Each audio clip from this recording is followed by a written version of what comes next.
All right. Okay. All right. I'm going to come off so I can play the song. Are you ready? Okay. Are you, well, let me see if it'll let me. I don't know if it will. What were you going to say? I'm sorry.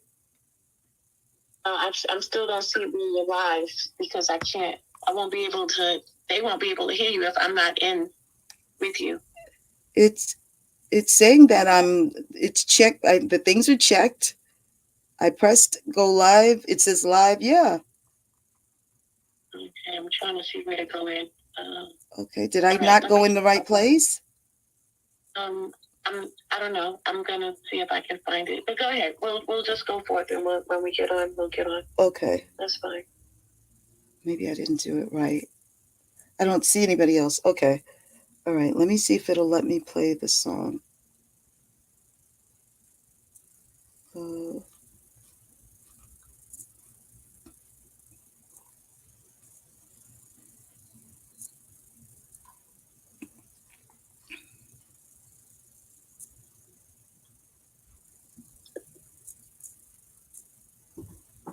okay.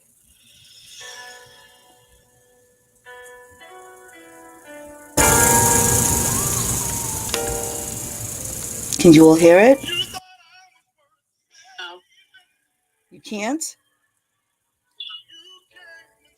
Okay, something's not right. Let me stop. Why is it not? And I don't see you, Jackie. Yeah, I can't find where you're live.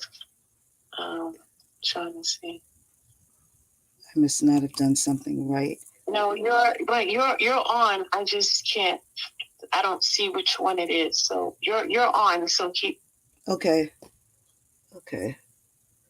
All right. Then I won't play the music. Just go ahead. Okay. So then I can't play the music because you can't hear it. So then I'll just keep going. Okay. Luke chapter 12, verse 48. To whom much is given, much will be required. If you've heard this line of wisdom, you know it means we are held responsible for what we have. If we have been blessed with talents, wealth, knowledge, wisdom, time, etc., it is expected that we benefit others. When I got that when I got that word, because I got the too much is given, much is required. I did a little research, and that was the little blurb that they put with it to explain what it means, or how, you know, the verse, what the verse means. And I started thinking about when I had heard the verse. I remember John F. Kennedy Jr. He was being interviewed for something, probably a charity uh, situation, and he used that term. And I remember thinking, it makes sense. You know, he is wealthy, he's well educated, he comes from an influential family, and he's more than capable. So God would require him to be, to there would be much required of him because he was given so much. And I started thinking about myself and how, what does that mean? When God gave that to me, what does that mean? And at first, I wasn't sure what exactly it meant. Um, what does it mean for me? What does it mean for us? And I started thinking about my life and how I grew up, right? My parents are from Panama. I am their first daughter. Um, and I was a surprise, but at the same time, they were very excited about the situation, right? Um, they did everything that they could think of in bringing us up, my sister and I. They made sure that we were always covered. They started out with babysitting, started out with family, and then when my uncle and my aunt moved, they got a sitter that was nearby. Turns out the sitter wasn't very nice. She was slightly abusive. My dad changed his schedule so that he worked nights and he watched me during the day. At that time, from what they told me, that started, I was 6 months old. So he would watch me during the day. Then when my mom came home from work, she watched me. He went to work. When my sister came, my sister was a handful. They were afraid to leave her with a sitter because she would do things that they just knew she was going to end up dying. So my mom stopped working and did not go back to work until my sister went to, I think, either first or second grade. They sent us to Catholic school because they wanted to make sure that not only did you get an education, but that you learned about God. They sent us to Sunday school so that you learned how to pray and how to just worship and all the different things. And you learn the different things that go on in Sunday school. You know, the stories they tell you. You learn to do recitations, which is basically just memorizing um, Bible verses and that sort of thing. Okay. Are you all still able to hear me? Okay. Um, then they sent me to, high school, and it was the same thing, Catholic high school, because they wanted to make sure that you had a relationship with God and that sort of thing. You know, but I also, they graduated from there. They sent me to college. They picked the college. One of the things that I didn't say is that they were very, I used to call it hovering. They were extremely overprotective and strict parents. And because of that, they would do things differently. Um, it was nothing for me to be at school, and my dad showed up at the school. I didn't know he was coming, but he would be there. It was nothing to be on the bus coming home from wherever, whether it was school or whatever. And my mom was on the bus. They followed us around, they paid attention. I remember being in college, and I had gotten, my professor didn't come in. So, you get the day. And I was elated. I went down, I went to school in the city. I went to Pace in the city. I went down at that time, the Seaport had all the shopping area. I went down there, did a massive shopping, and I'm happy coming back with my shopping bags. I get on the train because now I'm going to go home. And the conductor comes out of the little booth and says to me, because I'm on the train now, your dad said he will meet you at the last stop. I was on my dad's train. Now, as life went on, they couldn't follow me around all the time because, as you get older, you're doing your own thing. The more time I was away, I was at school, meeting different people, doing different things. A lot of time I was the younger one in the group. But even then, all the things that they had taught me and all the ways that even when I was trying to get into stuff, I couldn't get into stuff because something always stopped it. I could hear my mom and all the things that she would say because she would talk, whenever we were leaving the house, she prayed for us. So I would hear her and I'd hear the prayers.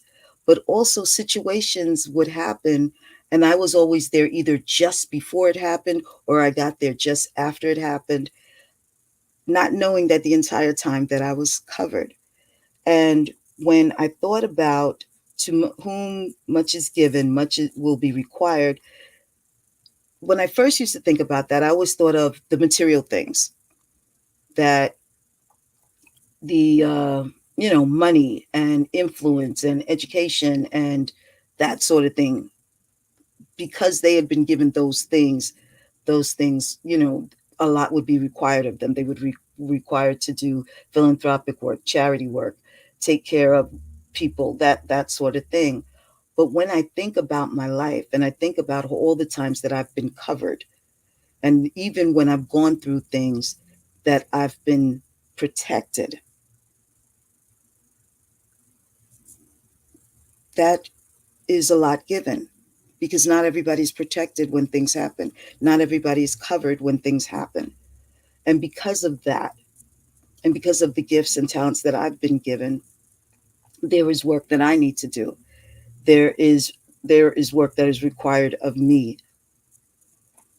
I remember, I think I've spoken about that, being at a movie theater and waiting to see the movie, and it didn't work out for us to go to the movie, feeling anxious because I wanted to get out of there because it just didn't feel comfortable. And when my boyfriend at the time, his frat brother was shot to death in the movie theater.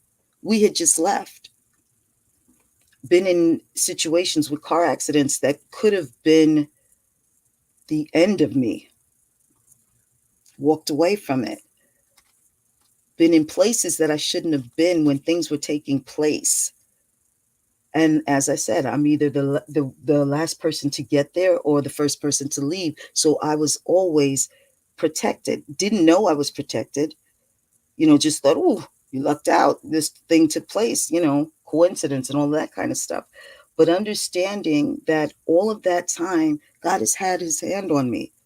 Even when I was in places that I shouldn't have been in, God had His hands on me.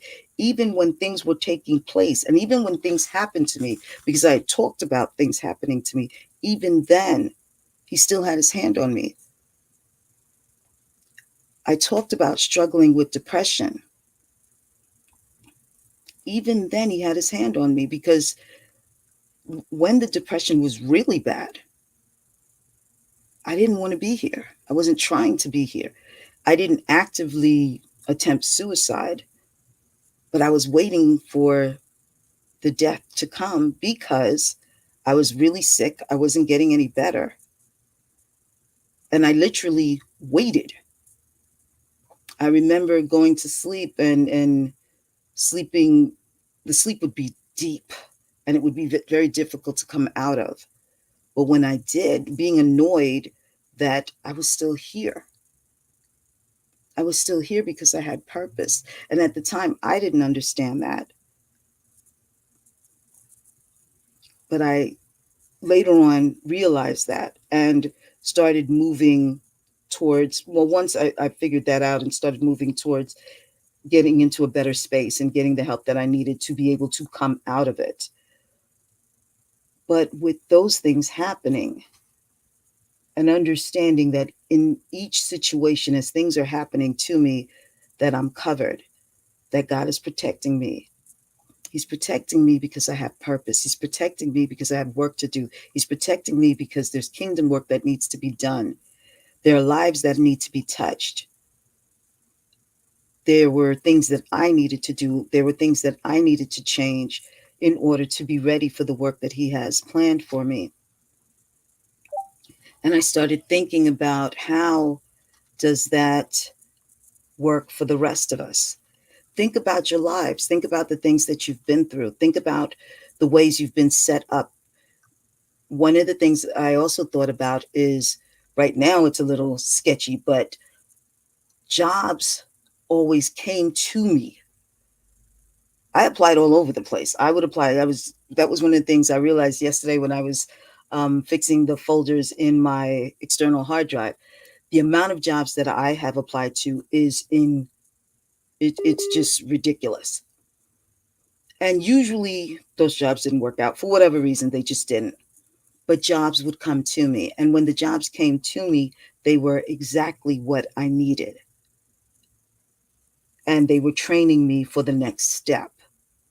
Now, was it frustrating that I'm applying all over the place and seeing jobs that I think that I'm absolutely perfect for, I'm qualified for, there's no reason why I shouldn't get it, but I don't?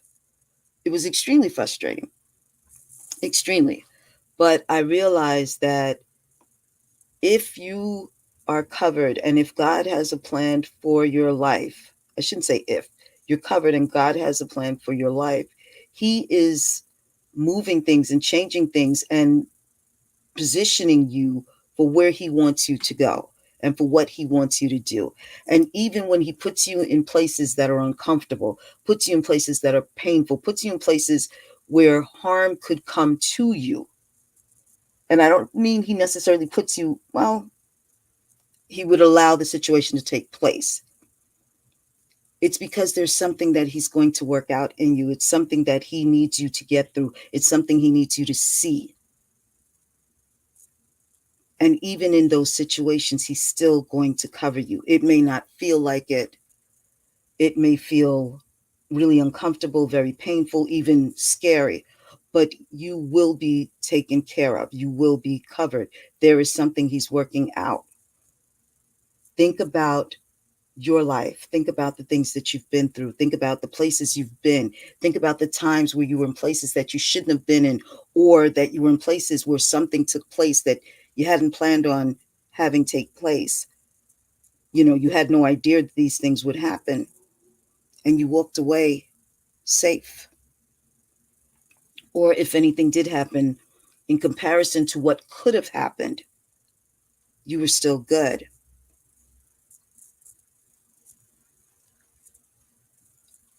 God continues to show up in ways that are unexpected. He shows up in our lives in ways that we couldn't imagine. He puts people in our lives that are there to teach us something, or for us to teach them something, or there is some type of exchange that's going to happen. And those things are, in my mind, it's not money, but it's still wealth, because those things lead you to where you need to be. Jackie, are you still hearing me? What is going on? Can you still hear me? Okay.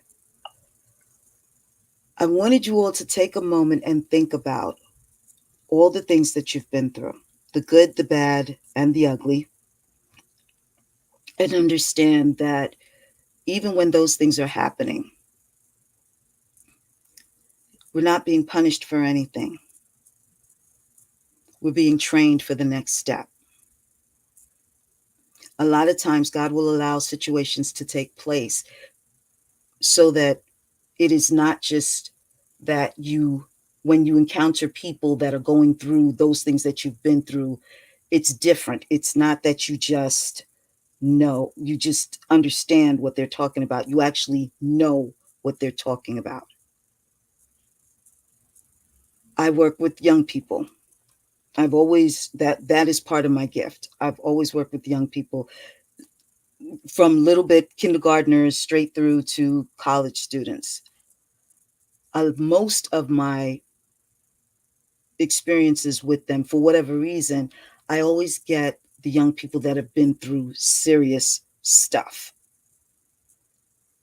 Now, in my life, if I hadn't been through some of the things that I've been through, I would know, I would understand what they're talking about, but I wouldn't really know what they're talking about.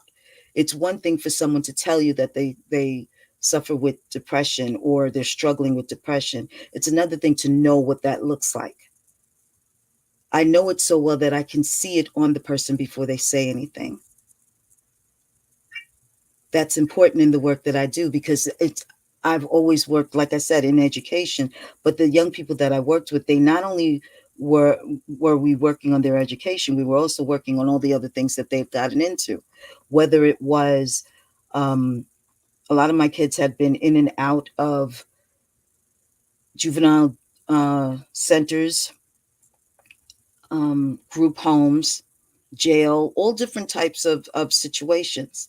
With my little kids, they themselves hadn't been through those things, but they were suffering with things that were going on at home.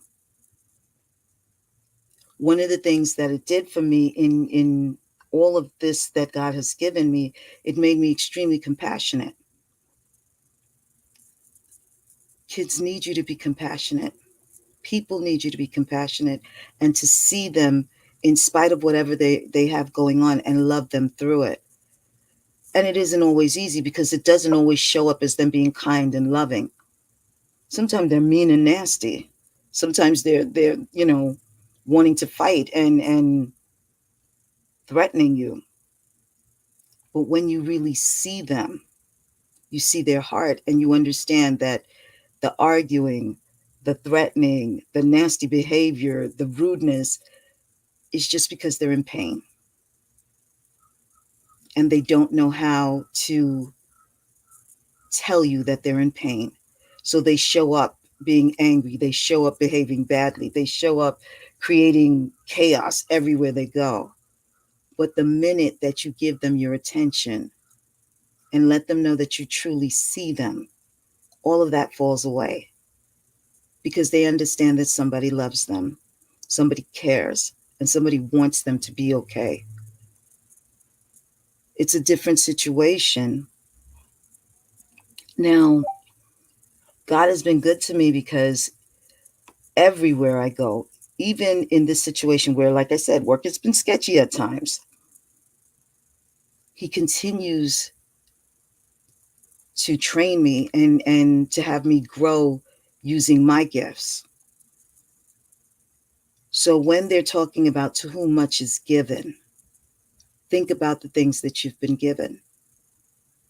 They don't always look like, wealth in the sense of what we consider wealth to be, the material things.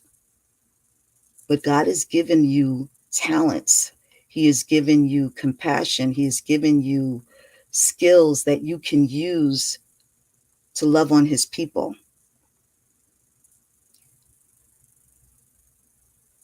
I have taught, right? Most of my work is in education, but I didn't go to school for education. My undergrad degree is in speech therapy, working with people that are having uh, speech problems or language problems, right? I did that for a little while. I did it in the public school for a while, ended up leaving there. The job that I went into was in education teaching because I had taught. Did I get to teach just regular school? No, the first school that I taught in was a program where my kids were in and out of jail. They were trying to get their GED. I taught everything but math because they had a math teacher. It's not easy to work with young people that are going through that because not only were they, needing to get their GED, they had other issues going on. They had housing issues. They had behavior problems. They had just issues and simple things you would think, things that we would consider simple, just getting to class on time. That was difficult. Had to figure out a way to help them to see why it was important for them to get there on time. I had to not see it because in the beginning it annoyed me because when you're working in that kind of situation, the kids are on different levels. So when people are coming in late, that means you have to, get them situated and so on. Instead of fussing at them about you're late again and, you're disrupting class and so on and so forth, I waited one morning until everybody showed up. And then we had a conversation about your worth. And what I talked about was you are intelligent, you're beautiful, you were sent here with a purpose, and you are worth giving yourself the time to train for your purpose. We talked about how they felt about themselves and how I see them, and how from now on they are to walk in the way I see them, that they were my scholars. And if you are a scholar, then you study, you read, you train. It changed everything. Now, did they still struggle? Absolutely, they struggled because, as I said, they had a lot of stuff going on. But they now saw themselves differently because I saw them. It didn't matter what was going on outside. When we were in that classroom, it was all about them. And they bought into what I was telling them. I had to learn that. Had I not gone through some of the things that I went through, I wouldn't be able to see myself and be able to know that I was worth, that I had worth, and that I mattered, and that I had purpose. So when I'm saying to you, think about the things that you've been through, think about the ugly things that you've been through. We don't go through ugly things just for the sake of going through ugly things. We don't. There's something to be learned. There's something that you need to see. Maybe it's for someone that you're going to run into. Maybe it's to change a behavior. Maybe, I'm not sure what the reasoning is behind it, but there's always a reason for it. Most of the time, it's so that you can help someone else. That's where the much will be required comes in. All of the things that you've been through, the good, the bad, and the ugly, serve a purpose. It's to help somebody else. It's to touch another life. It's to pull another person up. So it's important that we remember those things. And when those situations present themselves, because they will, and it can be anywhere. It doesn't necessarily, mine is always with the kids because that's who I work with.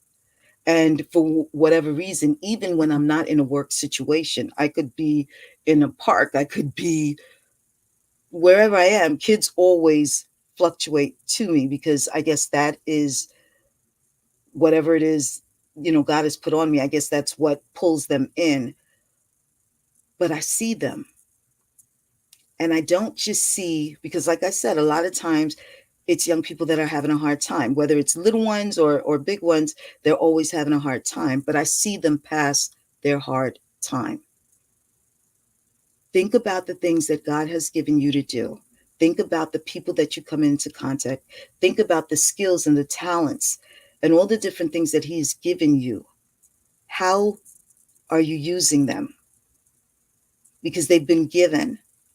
So now it's your turn to use them to help. How are you using them?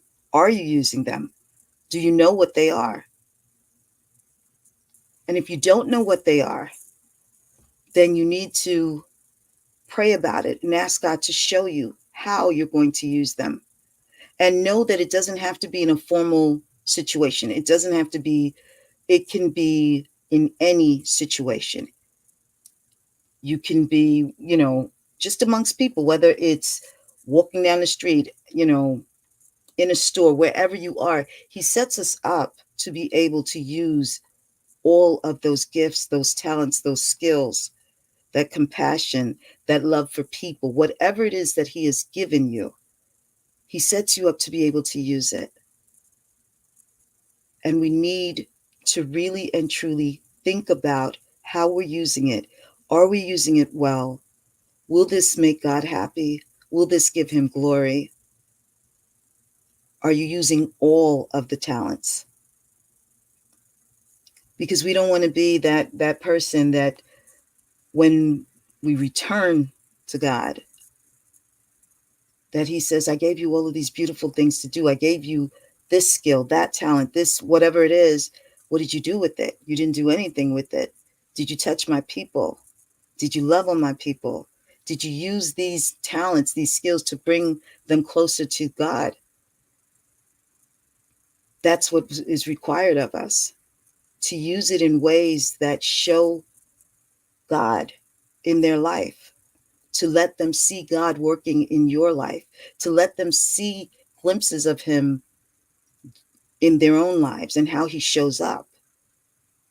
And sometimes it's not always about, you won't always get the opportunity where you're actually telling them, where you get to say, do you know God? Are you saved? Da, da, da, da, da, da. It may be a situation where you do something for someone. You show up in their life in a way that lets them know that God exists and that He loves them and that He wants a relationship with them. Think about the things that you do on a daily basis and how they affect other people. You don't know who's watching.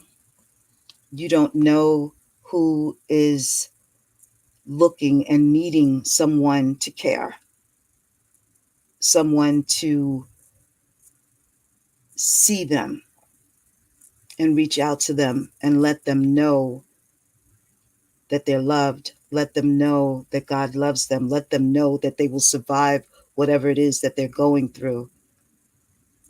And let them know that they are seen. Because most of the time, that's just what people want. They just want to be seen. They want to know that someone sees them, sees their situation, you know, and in seeing their situation, you let them know that it's going to be okay.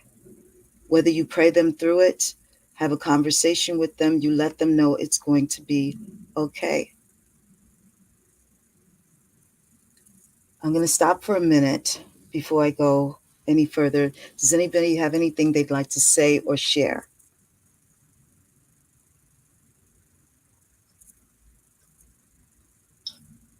I would. As you were speaking, it just reminds us how the things that we go through, although we may not understand them, we may uh, really be or feel torn down because of the things that we've dealt with and the things that we have faced. But just in hearing what you're saying, we know that there's a purpose, that God will allow for us to deal with certain things and to go through certain things because there's a greater cause, there's a greater assignment. We don't know who God will allow us to help, who God will allow us to speak the right word that will save their life. You know, you took us through from the beginning, you know, um, where you said, hey, this was going on. I was sheltered. My parents followed me. You know, I ended up at some point because of certain things, you know, in depression. But guess what? When you talked about how you're able to identify and how you now have even greater compassion, you see God's hand. You see how God is moving in the midst of, and how God continues to work even throughout your life. And even if you see what you see right now, then who knows what God is going to do in the next year, the next 5, 10, 15 years, how he's going to use you. And so as I'm listening to you, I'm just thinking, wow, God, our experiences make us, they shape us, and God uses those things for him to get the glory. So as we're going through, guess what? If we can get to a place where we're like, oh God, I don't know, I don't understand, I don't even like it. But God, I give you the praise because I know you're going to use this for your glory. For your glory. I don't know why I was in this accident. I don't know why I faced that situation. I don't know why I was, abused in some way. But God, you kept me through it. And because you kept me through it, you're going to use it for you to be glorified. So I just bless God for you sharing, and for him using you to show us the greater purpose and the call that is on our lives. So thank you so much. Thank you. Thank you. Um, it's it isn't easy. And I know when even in my own situation, when we're talking about all the things that we've been through, um, the parents that followed you around and that sort of thing. I also lost my parents, both of them, very quickly, and I was really angry with God for it for a number of reasons. Partly because, as I said, my parents were extremely overprotective, and even as an adult, they were still overprotective. And then to lose that, I felt lost. And but I still think, even with that, I think it had to happen because it caused me to grow up. Not saying that I wasn't an adult, but when you have very overprotective parents, you can make a lot of mistakes. You can, and not that I made, well, yeah, you can, not only can you make mistakes, but you know that somebody's going to catch you. You know what I mean? I don't know. You know that, if this doesn't work out, because I remember even as an adult, my first, no, not my first job, my second job, when I went to work for the board, I worked for someone who was really a horrible person. And I remember being really upset. And I called my mom on her job, bawling and telling her that I was going to go home because this lady was mean. And, you know, and she talked me through it. She stopped me from crying. She talked me through it. She prayed with me. And I realized that, and she made it very clear that you're an adult and you need to handle yourself like an adult. I don't think until after they passed, especially with my mom, that I really behaved like an adult. I was an adult, but I don't think I necessarily behaved like a full adult responsible for myself because they were so overprotective. Now, their being overprotective came from their own fears. They were immigrant people here in this country, didn't really understand the culture of the country, trying to hold on to their own culture while trying to move through the different things that were taking place. They had heard a lot of scary stories. So they, really felt like we got to keep an eye on them. And as they used to say, this one is, when they say this one, they were talking about me, is, as they used to say, my mother used to say that I wear rose-colored glasses. And because of that, I would get myself in situations and not even see that the situation was coming about. But at the same time, I liked my rose-colored glasses because I saw the good in people, even when they weren't the best people. I don't believe anyone is completely no good. And if they are, it's because something really bad has happened to them. They've been damaged in some way. Now, growing up, was that an issue for me? Absolutely, because I became friends with people that I probably shouldn't have even been talking to and got into situations and things like that. But it's part of my gift, because when I'm dealing with young people that are going through stuff, that have been told that they're absolutely no good, I see them. When I'm dealing with young people that have been abused in some way, I see them. With my little kids, most of them were going through, their things were a little different, but I could see it on their parents. And when you are able to do those kind of things, when you can see that, a simple conversation with a mom or with a dad or an older brother or whoever comes to pick the child up makes a difference. Because even though I may be talking to her about something the child did or something that she's not doing, it's coming across in a loving and compassionate way, which will make a difference for that child. Now, I don't know the full gift and the full purpose that God has for me. He's been giving me glimpses and showing me things, and the school and the schools and the different things.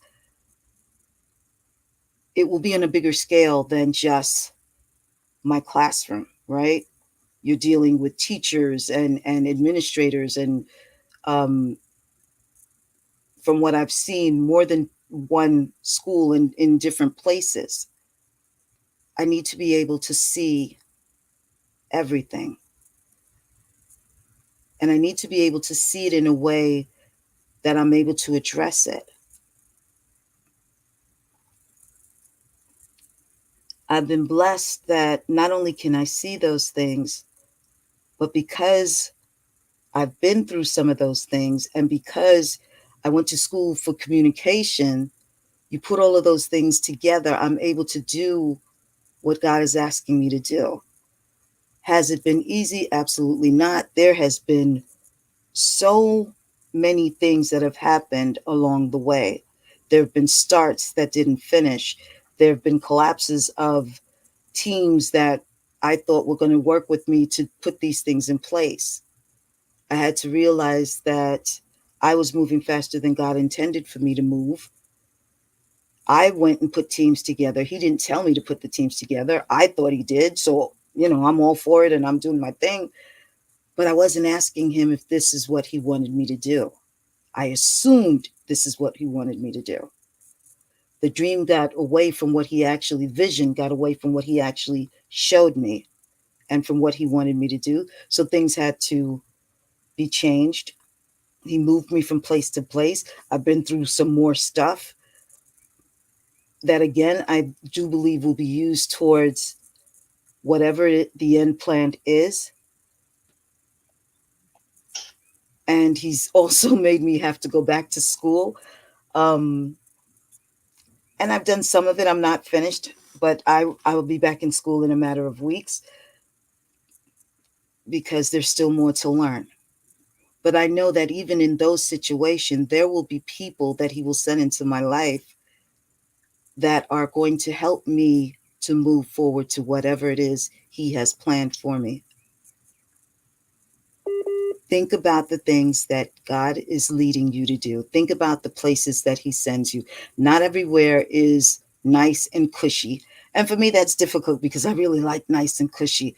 But I've had to learn to be okay in every space. In the beginning, it was very, very difficult. There were lots of tears and lots of whining and complaining and letting God know that I don't appreciate any of it. But as I grew up, I understand that there's a purpose. There's something to learn. So now when I get into those situations, I ask him, what is it you want me to see? What is it that you want me to learn? What am I supposed to be taking away from this situation? Who is it that you want me to see? What do they have going on that I need to learn? I talked about working in a school where the principal was not nice every single day. Every single day. In the beginning, when I first got there, I thought it was me. I thought she just didn't like me. And it wasn't until overhearing teachers, because I didn't say anything. I just tried to, dip and dive and stay out of her way. Hearing other teachers talk, realizing that, no, that's just who she is. And I told you all that I learned to pray for her. And I didn't pray, God, make her better, make her stop being so mean, make her. I asked that he touch her heart, that whatever it is that was making her so unhappy, that he would touch it. I didn't go into it expecting, I hoped that she would change and be nicer, but she didn't. She didn't. She stayed just as mean and crotchety as she was, but I changed. I saw what was going on with her, understood that she was feeling very lost and very threatened because she was retiring. She didn't know what else she would be doing. She loved her school and the work that she was doing, but she knew it was time for her to go, and she was having a hard time letting go. Once I saw that, all that other stuff that she had going on no longer bothered me. Well, one of the things it also did for me is that because I was praying for her and because I was praying for the teachers and the kids and so on, I think I told you all this before. I had a good day every single day. Every single day, no matter what happened with the kids, no matter what I went through, at the end of the day, I remember I'd be sitting, I'd get my stuff and I'd go to my car, turn the car on. And as I'm getting ready to pull off, I'd say to myself, I had a really good day. Today was a good day because my focus was no longer on her and her being mean. It was on what I was supposed to be doing and how I was supposed to be touching the kids. And, sometimes you get situations where you get to love on a kid, or you get to see how this one, picked up a lesson that you were teaching. And, you can actually see the light come on in their eyes when they are learning and they're understanding what you're talking about. And to be able to do that makes it a good day. So I've said it a couple of times, think about the things that you go through. Think about the ways that God has touched your life. Think about the vision that he's given you for your life and how the things that you've gone through, the things that you're learning, the situations that he puts you in, how you can use all of that to further the vision that he has for your life and to walk in your journey, to do the things that he has, to walk in your purpose, and to see everything come together. I don't believe that there's ever an ending point where we arrive. And maybe that's just me, but that's just how I see it. I don't think that there's ever an ending point where we arrive and we've done everything that God has us to do and we're just done. I think that it's an ongoing growing and learning process that we do until the day we close our eyes. And because of that, there is so much to learn, so much to do. The journey can be both very difficult, but at the same, really, really beautiful. And I'm looking forward to all of it. I'm thanking him and praying that there's more good, because some of the stuff you go through is really ugly and really uncomfortable. But understanding that when it's ugly and it's uncomfortable, that it's for a purpose and that there is something beautiful that's going to come out of it. And I thank you all for listening. If anyone has anything that they'd like to share, feel free. I'll mute my mic for a minute. If not, then I guess we can pray out. I'll mute. Doesn't want to mute. I think what you said was very important when you said, like, we'll have gifts and stuff like that. I think of the gifts being the fruit, and our fruit is not for us. We are supposed to, we're blessed with these talents, not just to have it, but to use it, and knowing how we to use what we got to service the community, service our family, like whatever way we got, just do it.